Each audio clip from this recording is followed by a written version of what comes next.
Audio Jungle.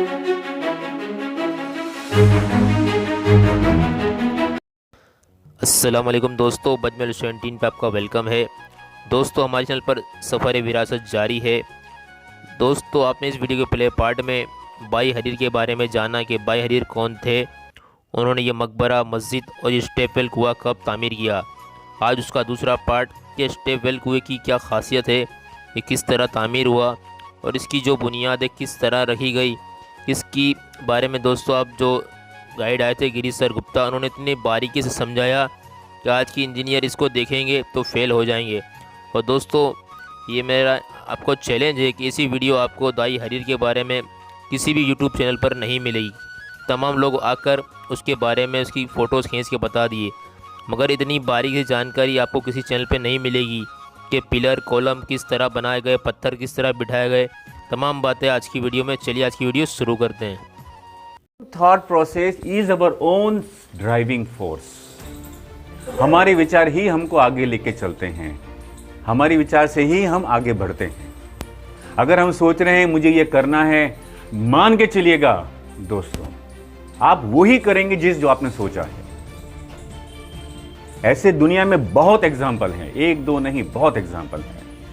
अगर हम बोलेंगे कि एलेक्जेंडर, तो उसने सोचा था कि मैं दुनिया को सर करूंगा, उसने अपने आप को बोला था, बाद में लोगों को बोला कि भाई ये मेरे इरादे हैं। तो एलेक्जेंडर ने किया है काम है। तो लोग सिटी, शहर, गांव छोड़ के जाना शुरू करते हैं क्योंकि अपॉर्चुनिटी नहीं होती है। तो इकोनॉमी को स्टेबलाइज करने के लिए, उस शहर की इकोनॉमी को स्टेबलाइज करने के लिए राजा महाराजा जो थे वो एक ऐसा मॉन्यूमेंट बनाएंगे ताकि रोजगार प्राप्त हो और लोग जो निकल रहे हैं वो न निकले और खड़े रह जाएं, स्टेबलाइज हो जाए इकोनॉमी। ये इनका एक रीज़न हुआ करता था, क्या नाम, वाव बनाने के लिए।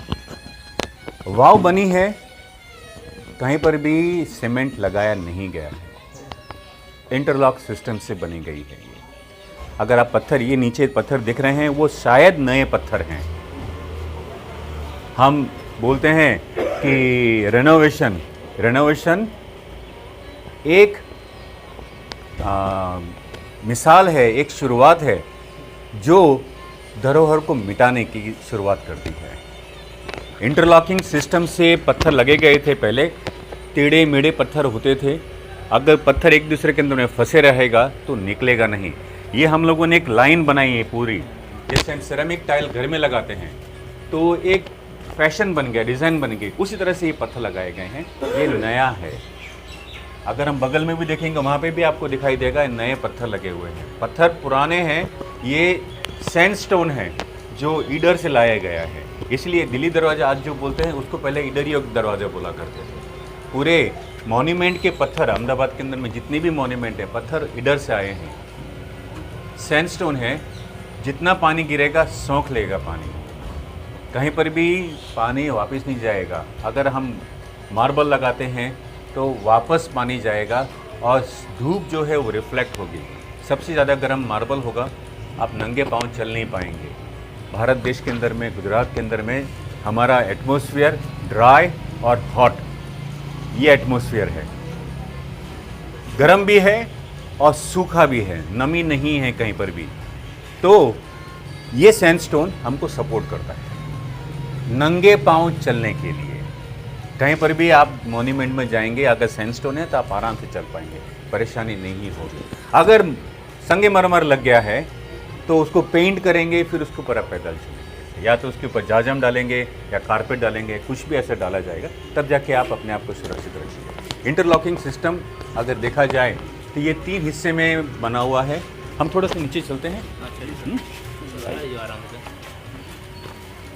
तो यहाँ पे जो ग्रूव हो गया है, जितना पत्थर बाहर है उतना ही पत्थर इसके नीचे है, और पत्थर रखने के बाद में ये दूसरा पत्थर लगाया जाएगा, मतलब ये धस गया, अंदर लॉक हो गया है। ये इस तरह से स्टेप बनेगा, स्टेप बनते हुए ऊपर आएंगे, नीचे से ऊपर आएंगे, ऊपर से नीचे नहीं आएगा।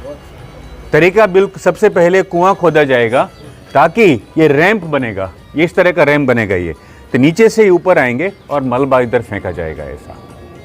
तो जब ये रैंप बनता है तो सबसे गहरा हिस्सा कुआं है। तो जैसे जैसे आप ऊपर आएंगे दीवार सकड़ी होती जाएगी और नीचे जाएंगे दीवार और डेप्थ बढ़ता जाएगा, औंधी होती जाएगी। स्टेप्स संभालने पड़ेंगे, बनाने पड़ेंगे, देखने पड़ेंगे, कहीं पर भी एक दूसरे के साथ में सीमेंट नहीं है तो किस तरह से सट के रहेगा, ये इसका एक तरीका है। मॉन्यूमेंट बनता है, फ्लोरिंग होता है, तो उसमें 3 हिस्से हैं। इसको हम कॉलम बोलते हैं या पिलर बोलेंगे। कॉलम 3 हिस्से में होता है। कॉलम बेस, कॉलम का मतलब पिलर का हिस्सा कॉलम बेस। यहाँ पे हमको थोड़ी सी अलग सी डिज़ाइन दिख रहा है, मतलब ये एक हिस्सा नंबर 1 यहाँ से लेके यहाँ तक का एक हिस्सा है। इसके नीचे पत्थर जो है उसमें पिन है, इस तरह की पिन रहेगी, पत्थर आगे निकला रहेगा। और फ्लोर के अंदर में कैविटी रहेगी, मतलब छेद रहेगा। पिन के पत्थर में कॉलम बेस को रखेंगे ऊपर और हल्का सा घुमाएंगे ताकि ये पत्थर के अंदर में लॉक हो जाएगा, कॉलम बेस लॉक हो जाएगा। ये कॉलम बोलेंगे, इसे पिलर बोलेंगे। ये पिलर के अंदर में दोनों तरफ पिन आएगी, दोनों तरफ पिन रहेगी। तो कॉलम को ऊपर रखेंगे और ट्विस्ट करेंगे इसे ताकि कॉलम जो है बेस के अंदर में फिट होगा। तीसरा हिस्सा यहां से शुरू होगा, ये जो हिस्सा दिख रहा है यहां से, इसे कैपिटल कहते हैं टेक्निकल लैंग्वेज में। कैपिटल और यहां का कैपिटल, कैपिटल भी कैविटी में रहेगा। कैपिटल को ऊपर बैठाएंगे और कैपिटल को ट्विस्ट करेंगे और इस तरह से यहां पे कैपिटल को ट्विस्ट किया जाएगा। और दोनों कैपिटल को ज्वाइन करने के लिए ये मोनोलिथिक पत्थर, मतलब 1 सिंगल स्टोन लाजमी होना चाहिए। आप देखते जाएंगे मोनोलिथिक पत्थर ही मिलेगा आपको, ठीक है। अब कंस्ट्रक्शन नीचे से शुरू हुआ है, हम ऊपर से नीचे जा रहे हैं। हम यात्रा दोनों समझेंगे, नीचे से ऊपर और ऊपर से नीचे, ठीक है। अब हम नीचे चलेंगे तो जैसे हम नीचे चलते हैं तो बहुत ही आयाम, मतलब बहुत ही नक्शीदार ये कल्प वृक्ष की शाखाएं हैं। ये जो मैं बोल रहा हूं वो आर्कियोलॉजी का इंटरप्रिटेशन बता रहा हूं मैं आपको। कल्प वृक्ष की शाखाएं हैं ये। कल्प वृक्ष एक ऐसा वृक्ष है जो ऐसा कहा जाता है। तो ये जो शाखाएं बनाई गई हैं दोनों तरफ, आप अपने इस विचार से प्रवेश कर रहे हैं और अपने ही विचार से आप अपने आप को मजबूत कर रहे हैं। ये एक तरीका है। ये कॉलम बन गया है और पत्थर जो हैं सिर के ऊपर जो लगे हुए हैं वो मोनोलिथिक है, ध्यान में रखिएगा। मोनोलिथिक बोले तो 1 सिंगल स्टोन, उसमें जोड़ नहीं है। पत्थर में जोड़ आता है तो पत्थर के जोड़ को भी उन्होंने किस तरह से किया है, अगर कहीं जोड़ आएगा तो मैं जरूर से बताऊंगा आपको यहाँ पे। अब हम थोड़ा सा और चलते हैं, नीचे उतरते हैं। स्टेप्स देखते जाइए और अगल बगल में डिज़ाइन जो है वो भी आप देखते जाएंगे। ये जो डिज़ाइन देख रहे हैं जो गोलाई में है और ऊपर जा रहे हैं वो भी गोलाई में है। और अर्ध गोलाई डिज़ाइन जो है, जो सेकंड लेयर में दिखाई दे रही है यहाँ पे, ये मलबा जब साफ होता है तो सबसे पहले ईंटें लगाई जाती है ताकि मलबा रुक जाए, आगे ना निकले। और ईंटें इतनी डेकोरेटिव नहीं होती है, डेकोरेटिव करने के लिए ये पत्थर जड़े जाएंगे ऊपर। कारीगर ऑन साइट काम करते हैं और इंसान जो मेन आर्किटेक्ट है, जो डिज़ाइन देता है, वो साइट पे दिन में, हफ्ते में, महीने में एक बार आके बता के जाता है ये इस तरह से बनना है। और महीने के बाद में इंस्पेक्शन करेगा और फिर से इंस्ट्रक्शन दे के जाएगा। तो इतने पत्थर के बाद में ये बैंड आएगा, डिज़ाइन का बैंड आएगा। ये कभी डिज़ाइन का बैंड हाथी घोड़े से भी होता है, कभी फ्लावर, फ्लोरल और फ्रूट डिज़ाइन भी होती है। और ये बताता है कि ये कौन से अरसे में कंस्ट्रक्शन किया गया है और किसने कंस्ट्रक्शन किया है। अगर इसमें इंसानियत दिखाई दे रही है, इंसानों की मूर्त दिखाई दे रही है, तो ये राजपूत या हिंदू कंस्ट्रक्शन है। और एब्सेंस ऑफ ह्यूमन फिगरिंग, मतलब इंसान की कोई भी कहीं पर भी फिगर नहीं है, सिर्फ फ्लावर, फ्लोरल, फ्रूट्स और कलियां हैं, फ्रूट्स हैं, तो इंडो सार्सेनिक या इंडो इस्लामिक बोलते हैं, क्योंकि इस्लाम के अंदर में कहीं पर भी जीवित चीज़ को अंकित करना, कार्व करना ममनू बोलते हैं, उसे प्रोहिबिट किया गया है, प्रोहिबिट किया गया है। और फ्लावर उनको बहुत ही प्रोत्साहन दिया गया है। ज्योमेट्रिकल डिज़ाइन भी इनको लेके कर गई है। और ये सेमी सर्कुलर जो देख रहे हैं, ये सेमी सर्कुलर है, वो अधिकांश फ्लोर और फ्लावर की डिज़ाइन है। फूल जो हम बोलते हैं गेंदे का फूल, गेंदे का फूल आज से नहीं है, ज़्यादा नहीं, 2000 साल की हिस्ट्री है। मैरीगोल्ड फ्लावर जो हम बोलते हैं 2000 साल का। कहीं पुराने मॉन्यूमेंट देख रहे हैं, 3000 साल पुराने मॉन्यूमेंट हैं, 2500 साल पुराने मॉन्यूमेंट है, वहाँ पर भी आपको गेंदे का फूल का जिक्र अक्सर किया गया है। नीचे हम लोग जा रहे हैं, देखते जा रहे हैं, तो हाइट हमारी बढ़ती जा रही है मॉन्यूमेंट की, और हम उसी लेवल पे पैदल चल रहे हैं। अगर हम लेवल गिनेंगे तो this is again one level 1 हमारे लिए, हम खड़े हैं वहाँ पर, लेकिन उसके ऊपर में एक लेयर चढ़ गया है। तो हाइट मॉन्यूमेंट की दीवारें बढ़ती जा रही हैं। अब क्या होता है, जब दीवार बढ़ती है तो उसका प्रेशर भी बढ़ता है साथ साथ में। इसको प्रेशर को सस्टेन करेंगे, वो प्रेशर को सस्टेन करने के लिए कभी ऐसा होता है कि कॉलम की जोड़ी बनाई जाएगी। कॉलम, ये जो पिलर हैं, उनके एक पिलर के साथ साथ में दूसरे पिलर को भी जोड़ दिया जाएगा, वो भी मोनोलिथिक होगा।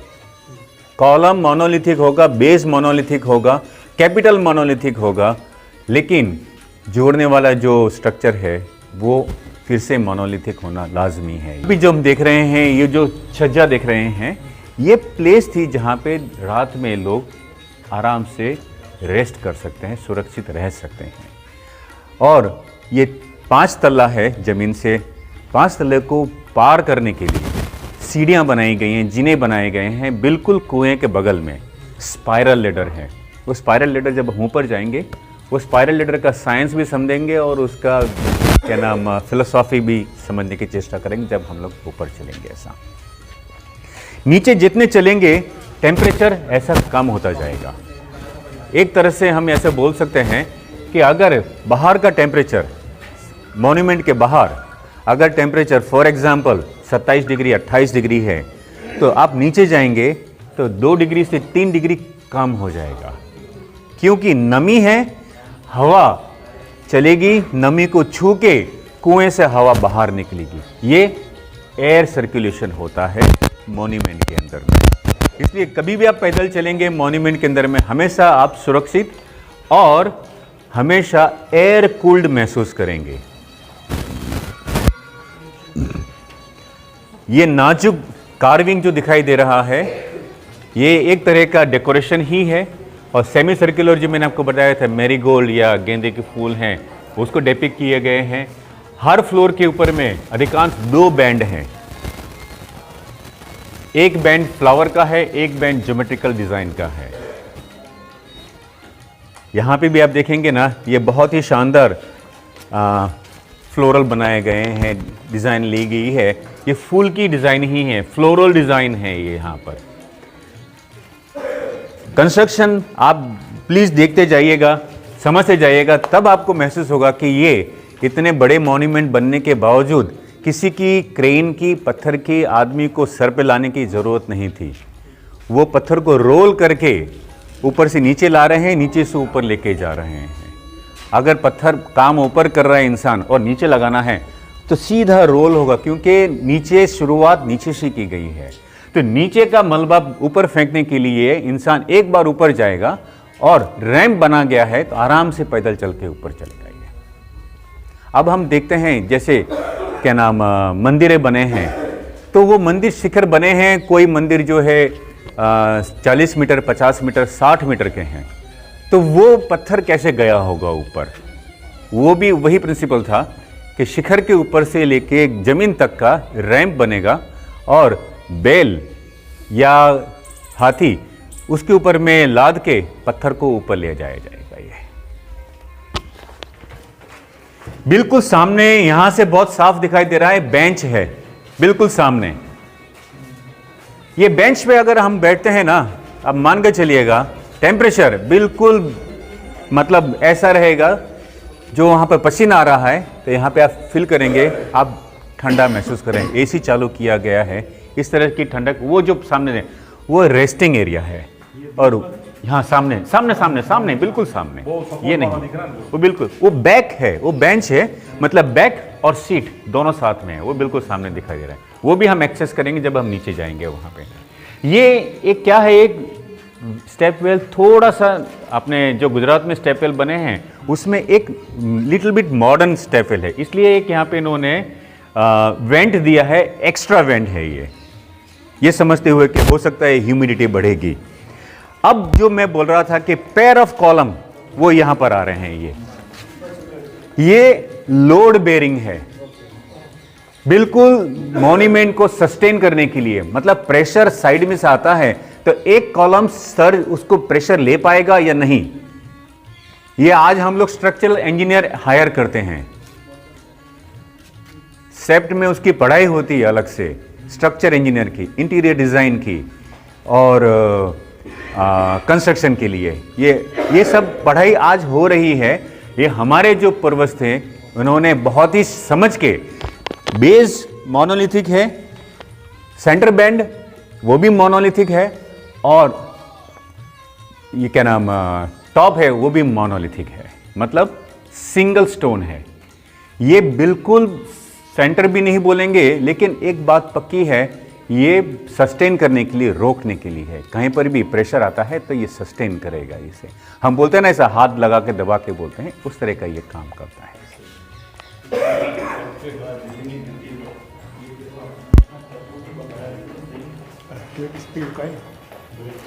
अब यहां पे पत्थर भी देखेंगे ना नीचे, ये देखिए पत्थर जो आ रहे हैं कटे हुए हैं अपनी मर्जी से, ये अपनी मर्जी से नहीं है। ऊपर का जो पत्थर बचा हुआ है, आदमी ने जो काम किया है, नक्काशी की है, उसके बाद में जो टुकड़े बचते हैं वो टुकड़े एक दूसरे के साथ में जोड़ते हैं। ये सरकार आज म्यूनिसिपैलिटी गवर्नमेंट इंटरलॉक लगाती है, जिसको फुटपाथ पे लगा रहे हैं, वो भी लॉक कर देते हैं। एक दफे लग गया, बाद में आप निकाल नहीं पाएंगे। सीमेंट यूज नहीं करते हैं, छोड़ देते हैं, उसमें दबा के ऊपर से वो प्रेशर दे दिया, वो फंस जाता है अंदर। तो ये प्रिंसिपल एडप्ट किया गया है 1200 साल पहले का, 1000 साल पहले का, 800 साल पहले, जितने भी मॉन्यूमेंट हैं सभी इंटरलॉक से बने हुए हैं।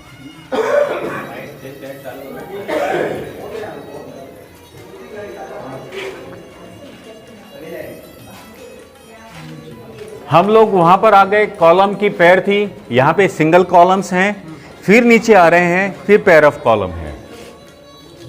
जोड़ी इसलिए है क्योंकि आप नीचे आ रहे हैं, नीचे आएंगे, हाइट कितना ऊपर चला गया है, ये मॉन्यूमेंट प्रेशर करेगा। अगल बगल की दीवार जो है वो बहुत दबाव पैदा करती है, वो दबाव को सीधा रखने के लिए इस तरह से फिर से पैर ऑफ कॉलम नीचे आई गई है। 2 कुएं मिलेंगे स्टेप वेल के अंदर में। पहला जो हम स्टेप्स, मतलब जीने से, स्टेप से चलते हुए उसको पास में पहुंचते हैं, वो पानी पीने के लिए और पकाने के लिए, खाना बनाने के लिए किया जाता है।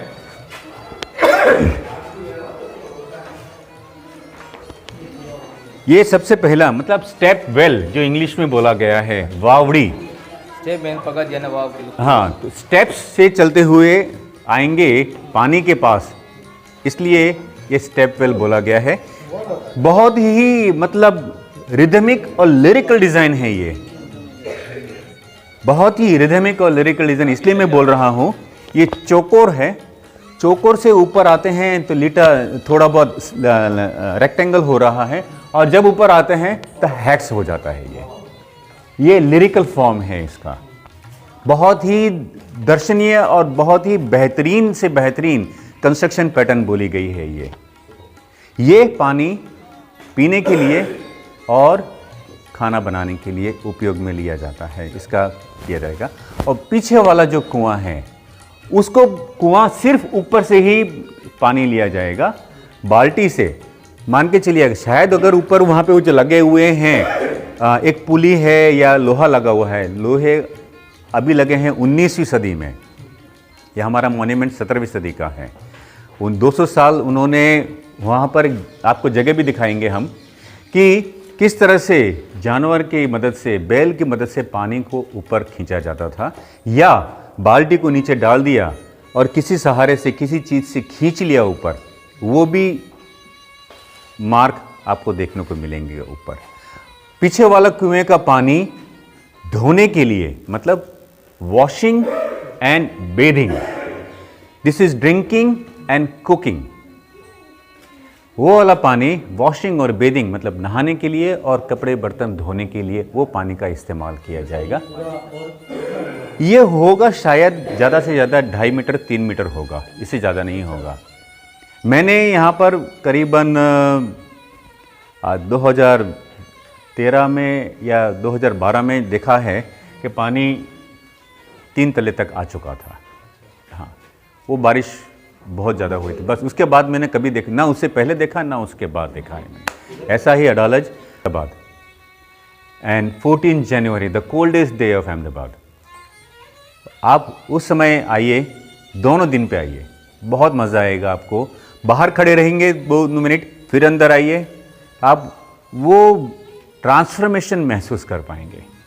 15 मई को जब गर्मी होती है तो बाहर पसीने छूट रहे हैं, यहाँ पर अंदर आएंगे तो आप महसूस करेंगे कि ये क्या हो रहा है। आप यहाँ पे किसी भी बेंच पे बैठेंगे तो हवा जो चल रही है ऊपर से नीचे आके ये पानी को छू के वापस इसी कुएं से ऊपर जाएगी।